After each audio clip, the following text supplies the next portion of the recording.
नमस्कार। हालिया ईरान और इजराइल के बीच तनाव ने एशियाई देशों के लिए कच्चे तेल और पेट्रोलियम आपूर्ति को गंभीर परिस्थिति में डाल दिया है।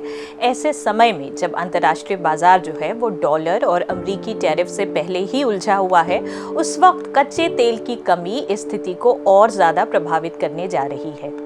अगर भारत की बात करें तो भारत दुनिया में कच्चे तेल का तीसरा सबसे बड़ा उपभोक्ता होने के साथ ही अपनी 85% जरूरतें आयात से पूरी करता है। लेकिन इसी बीच भारत के साथ दूसरी समस्याएं भी जुड़ गई है। फिलहाल सीमा पर आतंकवाद है, लगातार गिरते रुपए का मूल्य और अमेरिकी दबाव के बीच भारत उलझा हुआ है। इस समय में कच्चे तेल की कमी जो है वो भारतीय उद्योग, कृषि और अनुमानित जीडीपी को उम्मीद से पीछे धकेल सकता है। ऐसे समय में कच्चे तेल की जो कीमत है वो 95 से $100 प्रति बैरल के करीब है। इससे भारत का ईंधन आयात खर्च तेजी से बढ़ रहा है। इन सब के बीच 2020 के मुकाबले रुपया जो है 75 से 76 रुपए प्रति डॉलर से गिरकर आज 2025 में 83 रुपए प्रति डॉलर हो गया है।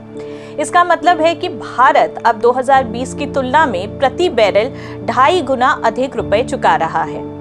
अंतर्राष्ट्रीय मुद्रा कोष IMF ने चेतावनी दी है कि अगर यही अस्थिरता अगले 12 से 18 महीनों तक बनी रही तो भारत की जीडीपी वृद्धि 7% की दर से फिसलकर 6.5% तक आ सकती है। इससे रोजगार और राजस्व दोनों प्रभावित होंगे। ऐसे में दुनिया की चौथी सबसे बड़ी अर्थव्यवस्था होने के नाते भारत के लिए चुनौती और दबाव दोनों ही गहरे हो गए हैं। इस दौरान भारत को आपूर्ति और विकास दोनों के संतुलन को बनाए रखने की जिम्मेदारी बढ़ गई है। आइए एक नजर अब इसकी पृष्ठभूमि पर डालते हैं। जून 2025 की शुरुआत से ईरान के परमाणु एवं सैन्य ठिकानों पर इजराइल ने हवाई हमले किए थे। उसके बाद खुफिया जानकारियों के चलते दोनों देशों के बीच तनाव खतरनाक स्तर पर पहुंच गया था। ऐसे में ईरान ने आंतरिक सुरक्षा का हवाला देते हुए उसके एक बहुत ही जरूरी बंदरगाह यानी कि हॉर्मुज बंदरगाह को भविष्य में बंद करने की चेतावनी दे दी थी। इससे पूरी दुनिया परेशान तो थी, लेकिन दक्षिण और पूर्वी एशियाई देश जो थे वो सकते में आ गए थे। हॉर्मुज गलियारा दरअसल ईरान की खाड़ी और अरब सागर को जोड़ने वाली एक सक्रिय समुद्री नाकेबंदी है, जिसके जरिए दुनिया का करीब 20% कच्चा तेल अपने गंतव्य तक पहुंचता है। भारत के लिए ये एक लाइफलाइन की तरह है, जिसे खाड़ी देशों से आयात किया गया कच्चा तेल तेजी और कम लागत से देश के पश्चिमी बंदरगाहों तक पहुंचता है। ऐसे में यदि ईरान इजराइल का ये टकराव लंबा चलता रहा तो ये न केवल हॉर्मुज को बल्कि दूसरे समुद्री मार्गों को भी खतरे में डाल देगा। इससे भारत को अपने तेल टैंकर को दक्षिण अफ्रीका के रास्ते से मोड़ना पड़ सकता है, जिसमें 2 हफ्ते की अतिरिक्त यात्रा और करीब 20% अधिक माल भाड़े का शुल्क बढ़ेगा। भारत कच्चा तेल मुख्यतः इसलिए आयात करता है क्योंकि उसके पास अपनी विशाल ऊर्जा आवश्यकताओं को पूरा करने के लिए पर्याप्त घरेलू भंडार नहीं है। भारत दुनिया का तीसरा सबसे बड़ा तेल उपभोक्ता है, लेकिन उसकी घरेलू उत्पादन क्षमता महज 15% जरूरतें ही पूरी कर पाती है। असम, गुजरात और मुंबई के तटवर्ती क्षेत्रों में स्थित भारत के स्वयं के तेल क्षेत्र अब परिपक्व हो चुके हैं और राष्ट्रीय मांग से कहीं कम उत्पादन कर रहे हैं। आइए देखते हैं अब उन कारकों को जिसकी वजह से तेल की जो कीमत है वो अंतर्राष्ट्रीय बाजार में घटती और बढ़ती है। ये 3 कारक होते हैं: गुणवत्ता, मांग और आपूर्ति। स्वीट क्रूड सबसे उच्च गुणवत्ता वाला और महंगा कच्चा तेल माना जाता है, जबकि निम्न श्रेणी के जो कच्चे तेल होते हैं उनकी कीमत सबसे कम होती है। वहीं अगर मांग की हम बात करें तो वैश्विक मांग के आधार पर निवेशक कच्चे तेल की मौजूदा कीमतों का आकलन करते हैं। अमेरिका, यूरोप और चीन जो है वो कच्चे तेल के सबसे बड़े उपभोक्ता हैं। इन सभी अर्थव्यवस्थाओं के साथ भारत जैसी उभरती अर्थव्यवस्था की अंतर्राष्ट्रीय मांग भी कच्चे तेल की कीमतों को प्रभावित करती है। तीसरा कारक होता है आपूर्ति। जो देश तेल का उत्पादन नहीं कर पाते वो आयात करते हैं। इसकी कीमत organisation of the petroleum exporting countries OPEC जो है वो निर्धारित करती है। आइए एक नजर डालते हैं भारत के समक्ष कच्चे तेल से रिलेटेड जो मौजूदा चुनौतियां हैं। सबसे पहली चुनौती है कीमतों में लगातार उतार चढ़ाव और महंगाई। जून 2025 में हॉर्मज़ बंदरगाह बंद होने की अटकलों के बीच कच्चे तेल की कीमत $69 प्रति बैरल से बढ़कर करीब $78 प्रति बैरल तक पहुंच गई। जेपी मॉर्गन और HSBC के विश्लेषकों के मुताबिक यदि ये संघर्ष लंबा खिंचता है तो तेल की जो कीमत है वो $100 से $120 प्रति बैरल तक हो सकती है।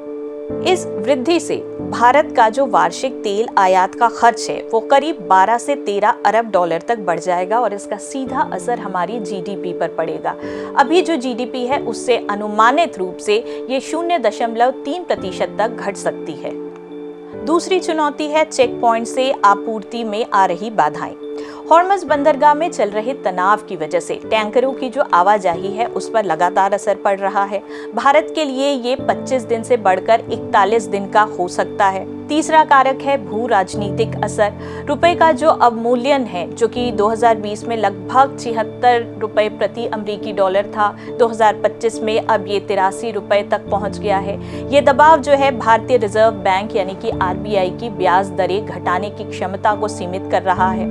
ऐसी स्थिति में जरूरी है कि भारत जो है अपनी रणनीतिक तैयारियों को मजबूती दे। इसमें कुछ त्वरित उपाय जरूरी हैं, जैसे विकेंद्रित आयात। भारत अपनी तेल खरीद रणनीति को लगातार बदल रहा है। अगर आप गौर करें तो जून 2025 में भारत ने रूस से $7 से $10 प्रति बैरल तक की छूट के बीच लगभग 2.0 से 2.2 मिलियन बैरल प्रति दिन तक की खरीदी की है। ये पिछले 11 महीनों में सबसे अधिक खरीदी है। इसके साथ ही भारत के जो रणनीतिक पेट्रोलियम भंडार हैं यानी कि SPR, जिसे कि पेट्रोलियम मंत्रालय के अधीन ISPR द्वारा संचालित किया जाता है, ये विशाखापट्टनम और मंगलुरु में कच्चे तेल को संग्रहित करता है। मगर ये देश की कुल खपत के लिए सिर्फ 9 से 10 दिनों के लिए ही पर्याप्त है, तो भारत को इस पर भी गौर करना होगा। इसके अलावा सुरक्षा को मजबूत करने के लिए भारत UAE और अमेरिका के साथ लगातार समझौता कर अतिरिक्त SPR की क्षमता को लीज पर लेने की कोशिश भी कर रहा है। एक और स्रोत जो तेल की आपूर्ति को कम कर सकते हैं वो है हमारे ऊर्जा स्रोतों में बदलाव और नवीनीकरण। जैसे कच्चे तेल के आयात पर निर्भरता को कम करने के लिए पवन और सौर ऊर्जा को प्रमुखता देना। 2025 के मध्य तक भारत ने इन स्रोतों की हिस्सेदारी लगभग 38% तक बढ़ा दी है, जिसमें राजस्थान के सोलर पार्क, गुजरात के पवन ऊर्जा परियोजनाएं और कई महत्वाकांक्षी हाइब्रिड प्रोजेक्ट भी शामिल हैं। इजराइल ईरान युद्ध ने ऊर्जा बाजार में स्थिरता को चुनौती देकर भारत में कच्चे तेल की आपूर्ति को चिंताजनक बना दिया है। ये संघर्ष केवल क्षेत्रीय नहीं है बल्कि ये देश के राजस्व, GDP और विकास योजनाओं को भी प्रभावित करने जा रहा है। भारत के लिए कूटनीति, आयात में विकेंद्रीकरण और ऊर्जा नवीनीकरण बेहद जरूरी है। आगामी 2 तिमाही ये तय करने जा रहे हैं कि नई दिल्ली और सरकार जोखिम को बदलने में कितने सफल होने जा रहे हैं। आज वर्ल्ड व्यू में इतना ही। अगली बार एक नए टॉपिक के साथ फिर आपसे मुखातिब होंगे। thelens.in को लाइक, शेयर और सब्सक्राइब करते रहिए। अगले हफ्ते तक के मैं सुदेशना लेती हूँ इजाजत। नमस्कार।